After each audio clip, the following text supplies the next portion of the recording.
संघटनेचे प्रवक्ते ॲडव्होकेट अशोक यावले, ज्येष्ठ नेते डॉक्टर अरुण वराळे, दिलीप सुलकरजी, बाराबंकीदार संघटनेचे अध्यक्ष अरुण बागपासीजी, आमच्या मुस्लिम महासंघाचे अध्यक्ष असलम खातमीजी आणि आमच्या कर्मचारी महासंघाचे अध्यक्ष त्या ठिकाणी इंजिनियर भोगेजी, आम्ही स्वागत करतो आपलं सगळ्यांचं.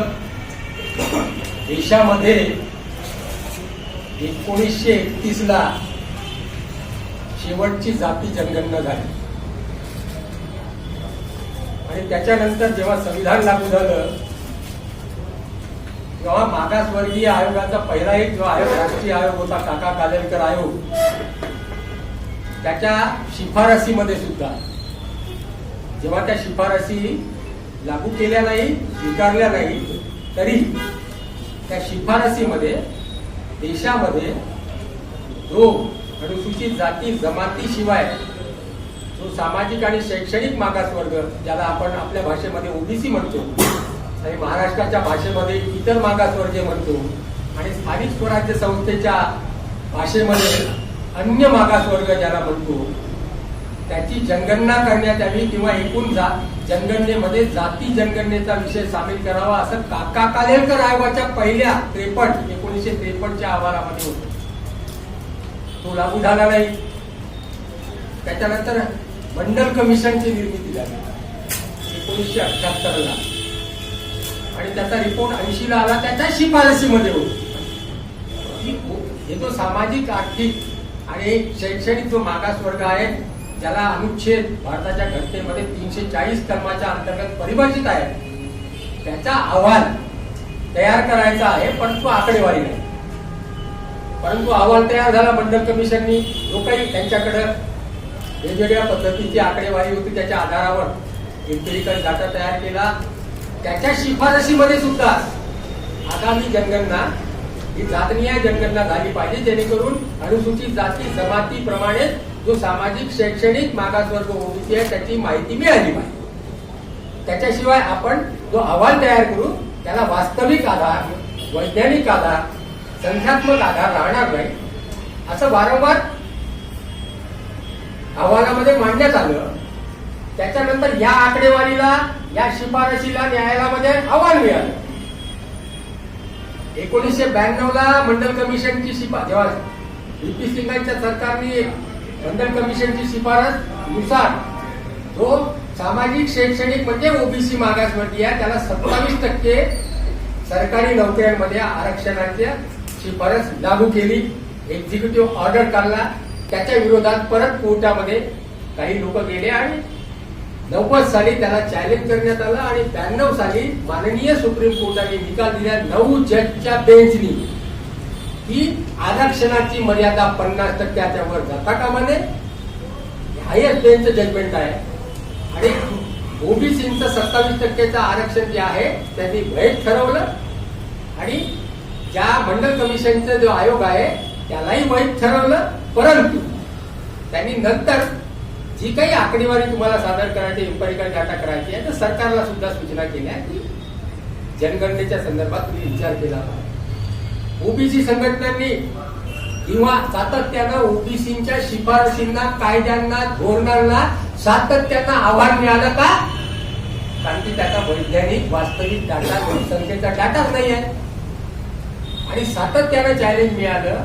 तुम्हाला सगळ्यांना, महाराष्ट्राच्या पत्रकारांना माहिती आहे 2021ला स्थानिक स्वराज्य संस्थेमध्ये ज्या जिल्हा परिषदेच्या निवडणुका झाल्या होत्या त्याच्यामध्ये 50% पेक्षा जास्त मर्यादा ओलांडल्यामुळे ओबीसीच्या सगळ्या स्थानिक स्वराज्य म्हणजे जिल्हा परिषदेच्या जवळजवळ 290 जागा या अवैध ठरवण्यात आल्या आणि रद्द करण्यात आल्या. निवडून आलेले लोक वाऱ्यावर गेले आणि मग त्या सगळ्या जागा खुल्या करण्यात आल्या आणि मग खुल्या पद्धतीने त्याच्यात निवडणुका झाल्या आणि मग त्याच्या आधारावर परत माननीय सुप्रीम कोर्टाच्या खानविलकरनी जजमेंट दिला 2021ला की तुम्ही ओबीसीचं राजकीय आरक्षण जर तुम्हाला द्यायचं असेल तर त्याचा एम्पिरिकल डाटा पाहिजे.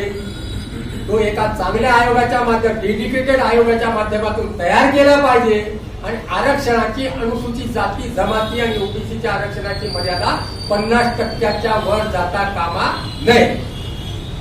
त्याच्यानंतर तुम्हाला भारतीय आयोगाचा रिपोर्ट तयार झाला आणि तो मग परत 2022 ला सादर करण्यात आला आणि माननीय त्याच कोर्टाने सांगितलं, त्याच बेंचने सांगितलं की भारतीय कमिशनचा अहवाल आम्ही स्वीकारतो आणि आरक्षण द्यायला काही हरकत नाही, ओबीसीला हरकत नाही एवढं सांगितलं. परंतु तुम्हाला सगळ्यांना माहिती आहे, नागपूर महानगरपालिकेमध्ये, चंद्रपूर महानगरपालिकेमध्ये आरक्षणाची मर्यादा 50% वर गेलेली आहे. नागपूरमध्ये 40 ओबीसी पार्षद निवडून आलेले आहेत राखीव जागेवर आणि त्याच्यावर या 21 जानेवारीला माननीय सुप्रीम कोर्ट निकाल देणार होता, परंतु अजूनही त्याच्यावर निकाल आलेला नाही. म्हणजे या 40 सगळ्या ओबीसीच्या पार्षदांवर रद्दचा टंगती तलवार अजूनही आहे. विषय हा आहे की ह्या ओबीसीचे सातत्यानं संघटनेच्या माध्यमातून, ओबीसी नेत्यांच्या माध्यमातून मागणी करण्यात आली की जनगणनाच्या वेळेस अनुसूचित जाती जमातीप्रमाणे ओबीसींचा सुद्धा अहवाल तयार करण्यात यावा, ओबीसींचा स्तंभ सुद्धा असावा आणि पर्यायानं एकूणच जात जनगणना झाली पाहिजे. मग आपल्याला सगळ्यांना माहित आहे, माननीय मनमोहन सिंग जेव्हा सरकार होतं त्यांनी 2010 ला संसदेमध्ये मान्य केलं की आम्ही सामाजिक आर्थिक जात जनगणना करू आणि त्याच्या आधारावर ग्रामीण आणि शहरी विकास मंत्रालयाच्या माध्यमातून सामाजिक आर्थिक जाती जनगणना करण्यात आली. 2013 ला त्याचा रिपोर्ट तयार करण्यात आला. तो रिपोर्ट अद्यापही जाहीर झालेला नाही. का तर त्याच्यामध्ये बऱ्याच त्रुट्या आहेत असा केंद्र सरकारचा एक स्वतःचा अभ्यास झालेला आहे. मग या केंद्र सरकारवर सुद्धा दबाव आला आणि काही राज्यांनी मग केंद्र सरकार करतच नाही, परंतु स्थानिक स्वराज्य संस्थेमध्ये आम्हाला एम्पिरिकल डाटा द्यायचा आहे, माहिती द्यायची आहे आणि मग त्याच्या आधारावर काही राज्यांनी, मग बिहार आहे, तेलंगणा आहे, मग तिकडे कर्नाटक आहे, काही राज्यांनी मग स्वतःची जाती जनगणना राज्याची केली. पण बिहारच्या निवडणुकीच्या पूर्वी केंद्र सरकारने, त्यांच्या मंत्री परिषदांनी एक निर्णय घेतला की येणारी 2026 जनगणनेमध्ये आम्ही जात जनगणना करू आणि रेल्वे मंत्री वैष्णवी यांच्या माध्यमातून ही पत्रकार परिषद घेऊन जाहीर सुद्धा केली एप्रिल मध्ये. परंतु आता 22 जानेवारी 2026 चा जे नोटिफिकेशन गृह मंत्रालयाने काढलेलं आहे ते आपल्या समोर आहे. त्या नोटिफिकेशन मध्ये ओबीसीचा विषयही नाही आणि जातीचा कॉलमही नाही. दोन पद्धतीने जनगणना होत असते. एक असते हाऊस लिस्टिंग, घर यादी आणि घरांची गणना आणि त्याच्यामध्ये घरात राहणारे लोक आणि त्याच्या सामाजिक आर्थिक माहितीचा अहवाल पहिल्या चरणामध्ये आणि दुसऱ्या चरणामध्ये एनपीआर होतो, हाऊस सेन्सिंगचा होतो. म्हणजे घरामधले जे लोक आहेत त्याचा जो प्रमुख आहे ते प्रमुखाचं प्रामुख्यानं त्याच्या रहिवास संबंधाने, त्याच्या स्थानिकतेच्या संबंधानं, त्याच्या जन्माच्या संदर्भात आणि त्याच्या परिवाराच्या जन्माच्या संदर्भातली माहिती असते. दुसऱ्या ह्याच्यामध्ये प्रत्येक वेळेस होते. आता माझ्याकडे एवढा मोठा हे आहे, सरकारने जे काही जे पहिला नोटिफिकेशन काढलेलं आहे त्या नोटिफिकेशन 2021 ला होणार होती जनगणना या सरकारच्या माध्यमातून. अशा पद्धतीचा आराखडा आहे. या आराखड्यामध्ये 13व्या नंबरच्या कॉलम मध्ये अनुसूचित जाती जमाती आणि अन्य असा उल्लेख आहे. अन्य मध्ये सगळे अनुसूचित जाती जमाती शिवाय. आणि जे नोटिफिकेशन आता परत काढलेलं आहे त्याच्यामध्ये 12व्या कॉलम मध्ये अनुसूचित जाती जमाती आणि अन्य. म्हणजे जी मागणी सातत्यानं ओबीसी संघटनाकडनं आणि नेत्यांकडनं होती की जनगणनेमध्ये जाती जनगणना व्हावी आणि ओबीसीची माहिती सुद्धा याच्या माध्यमातून गोळा करण्यात यावी. याचा अर्थ असा आहे की 2027, त्याचं नाव आहे जनगणना 2027, या 2027च्या जनगणनेच्या प्रक्रियेमध्ये याचा अर्थ असा आहे की जाती जनगणना होणार नाही, आणि ओबीसीचा विषय त्याच्यामध्ये नसल्यामुळे ओबीसीच्या मागणीला वासलात या सरकारने लावलेली आहे. आता मग करायचं काय? म्हणजे याचा अर्थ असा आहे की परत स्थानिक स्वराज्य संस्थेमध्ये ओबीसीच्या आरक्षणाला धरून कोणी जर माननीय सुप्रीम कोर्टामध्ये या सगळ्या प्रक्रियेला चॅलेंज केलं तर परत ओबीसीचे एकूण आरक्षण स्थानिक स्वराज्य संस्था असो त्याच्यामध्ये सुद्धा बांधण्यात येण्याची शक्यता आहे. कारण की हा जो ऑर्डर आहे 2022चा सूर्यकांत यांचा की इलेक्शन घ्या जुन्या कायद्यानुसार घ्या एवढंच म्हटलं त्यांनी. पण जुना कायदाच नव्हता ओबीसीचा. कारण खानविलकरच्या जजमेंट मध्ये त्यांनी म्हटलं होतं की मर्यादा 50% वर जाता कामा नये आणि ओबीसीचं आरक्षण देण्यात यावं. याचा अर्थ असा आहे की जिल्हा परिषदचे जे काही ज्या जागा रद्द केल्या होत्या त्याच्यानंतर 12C जो जिल्हा परिषद आणि पंचायत समिती अधिनियमातल्या 12C ला चॅलेंज केलं होतं तो रद्द झालेला आहे. म्हणजे 27% आरक्षण. आणि ग्रामपंचायत अधिनियम 49 मधलं जे पार्ट 3 जे आहे त्याच्यामध्ये ओबीसीचं सरसकट 27% आरक्षणाचा जो काही कायदा आहे तो ऑटोमॅटिक रद्द झालेला आहे. म्हणजे ओबीसीच्या आरक्षणाचा विशेष कायद्यामध्ये नाही आहे. हे सगळे वाढण्यात येण्याची शक्यता आहे. म्हणून सातत्यानं ओबीसी संघटनेच्या माध्यमातून ओबीसी नेत्यांच्या माध्यमातून जनगणनेमध्ये जातीचा विषय असावा आणि जातीचा विषय नसेल तर किमान ओबीसीचा कॉलम तरी त्याच्यामध्ये अनुसूचित जाती जमाती सोबत असावा अशी मागणी सातत्यानं करण्यात आली होती. आणि या केंद्र सरकारने ते मान्य केलं होतं. त्यांचे रेल्वे मंत्री वैष्णवी यांनी त्याची घोषणा केली होती. जाहीरपणे ती पेपरमध्ये छापून आली होती.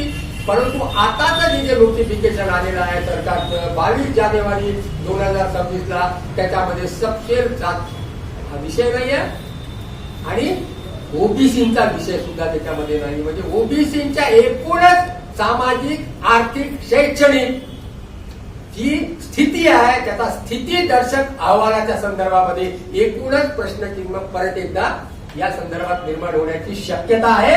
आणि परत ओबीसीचं एकूणच स्थानिक स्वराज्य संस्था असो की कोणत्याही आरक्षणामध्ये केव्हाही याला आव्हान देण्याची प्रक्रिया होऊ शकते. तर आम्ही म्हटलं की आम्हाला जे शक्य आहे मग करायचं काय? मग आम्ही काय करणार? म्हणजे एवढं आंदोलन करून केंद्र सरकारने मान्य करून ती प्रक्रिया होत नसेल मग करायचं काय? मग आम्हाला जे शक्य आहे ते शक्य आहे ते आम्ही करायचं ठरवलेलं आहे. त्याच्यासाठी ओबीसी जनगणना अभियान आम्ही येत्या 8 फेब्रुवारी पासून सुरू करणार आहोत आणि त्याचा टप्पा आम्ही वर्धा जिल्ह्यातून सुरू करणार आहोत. आता त्याच्यात ऍक्शन काय घेणार आम्ही कृती काय करणार आहोत? ज्या स्थानिक संस्थेचे प्रमुख ओबीसी आहेत आपण तेवढंच करू शकतो. ती 28,813 ग्रामपंचायत आहेत. 542 ह्या शहरी नागरी संस्था आहेत. एवढ्यामध्ये आपण प्रक्रिया करू शकत नाही. तर आम्ही स्थानिक स्वराज्य संस्थेमध्ये या सगळ्या स्थानिक स्वराज्य संस्थेमध्ये जे ओबीसी किमान विदर्भामध्ये ज्या ठिकाणी महानगरपालिका असो नगरपालिका असो आणि ग्रामपंचायतमध्ये जिथे प्रमुख पदी ओबीसी आहेत त्यांच्याकडे आम्ही निवेदन देणार आहोत आणि त्यांना आम्ही मागणी करणार आहोत की तुमच्या शहरात नगरात गावात तुमच्या अधिकारामध्ये जेव्हा ही जनगणना प्रक्रिया तुमचे जे काही जनगणना जे काही पर्यवेक्षक किंवा जे अधिकारी या प्रक्रिया करणार आहेत तर त्यांच्या समोर तुम्ही एक मागणी करा की जेव्हा ही कॉलम भरणी होईल त्या कॉलम भरणीमध्ये 12 किंवा 13 नंबरचा कॉलम आहे त्या कॉलम मध्ये आव्हान करा गावामध्ये आणि त्या पर्यवेक्षकांनी आव्हान करा की ओबीसींनी अनुसूचित जाती जमाती आणि अन्य हा शब्द आहे त्या ठिकाणी ओबीसी म्हणून नमूद करावा आणि त्याच्यासोबत आपली जात सुद्धा नमूद करावी. अशा पद्धतीचं आम्ही त्या ठिकाणी जाऊन त्यांना निवेदन देणार आहोत आणि त्यांच्याकडे ही मागणी करणार आहोत. एवढं आम्ही ओबीसी जनगणना अभियानामध्ये ठरवलेलं आहे आणि येत्या 8 फेब्रुवारी पासून आम्ही ते वर्धेमधून सुरू करणार आहे आणि 9 तारखेला नागपूरमध्ये जे नवनिर्वाचित होईल 6 तारखेला निवडणूक आहे ओबीसीच महिला होणार आहेत कारण की काँग्रेसकडनं स्नेहल ठाकरे आणि भारतीय जनता पार्टीकडनं अनिता ठाकरे या महापौर पदासाठी निवडणूक लढणार आहेत. म्हणजे कोणीतरी ओबीसी महिला त्या ठिकाणी प्रमुखपदी येणार आहेत आणि चंद्रपूरचं तर ऑलरेडी महानगरपालिकेमध्ये किंवा अकोलामध्ये ओबीसीचं रिझर्वेशनच आहे, तर त्या ठिकाणी आम्ही जाऊन नगरपंचायत, नगरपालिका, ग्रामपंचायतचे प्रमुख त्या ठिकाणी ओबीसी आहेत आणि महानगरपालिकेचे त्या ठिकाणी आम्ही मागणी करणार आहोत आणि त्यांना निवेदन देणार आहोत. लेटस सी, जर त्यांच्यामध्ये ओबीसी म्हणून काही भावना असेल त्यांना आवाहन करणार आहोत आम्ही. सुप्रीम कोर्ट किंवा हायकोर्टमध्ये पिटिशन दाखल करणार. आमची तुम्हाला माहिती करता सांगतो, 2001ला आम्ही पिटिशन टाकली. त्या पिटिशनला सरकार म्हणाले की तुम्हाला उशीर झालेला आहे, कोर्टाने सांगितलं ती रिजेक्ट झाली. त्याच्यानंतर ती पिटिशन आम्ही 2010ला दाखल केली होती. आमची पहिली पिटिशन 566 नंबर होती आमची 2001ची आणि त्याच्यानंतर 2558 नंबरची पिटिशन होती आमची 2010ची. त्या पिटिशनवर 2021 पर्यंत चर्चा झाली. त्याच्यामध्ये माननीय धर्माधिकारी हायकोर्टचे प्रमुख होते, त्याच्यानंतर माननीय भोगले साहेब यांच्या समोर सुद्धा सुनावणी झाली.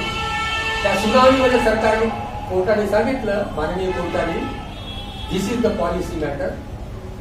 हे पॉलिसी मॅटर आहे, सरकारच्या धोरणात्मक निर्णयाचा विषय असल्यामुळे आम्ही याच्यावर निर्णय घेऊ शकत नाही. अगोदरची गोष्ट झाली, आता लेटेस्ट तुम्ही म्हणताय की हे केलं, त्याचं काय? त्याचं कारण असं आहे की हा पॉलिसी मॅटर आहे, हा सरकार स्वतः निर्णय घेऊ शकतो. त्याच्यावर माननीय कोर्ट आणि ती समज अशी आहे की आम्ही याच्यावर